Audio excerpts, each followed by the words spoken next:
भारतीय निवडणूक आयोगाने विधानसभा निवडणूक 2024 करिता महाराष्ट्रासाठी नियुक्त विशेष खर्च निरीक्षक महाराष्ट्र राज्य BR बालकृष्णन यांनी आज जिल्ह्यातील यंत्रणांचा आढावा घेतलाय।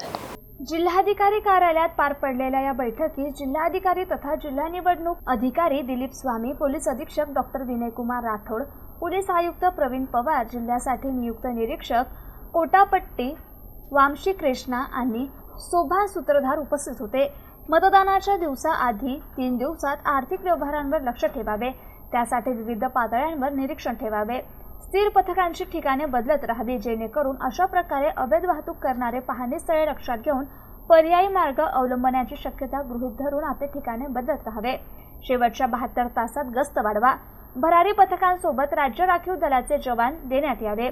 या 3 दिवसात राज्य उत्पादन शुल्क, फिरती पथके इत्यादींनी गस्त वाढवावी, असे निर्देश बैठकीत BR बालकृष्णन यांनी दिले।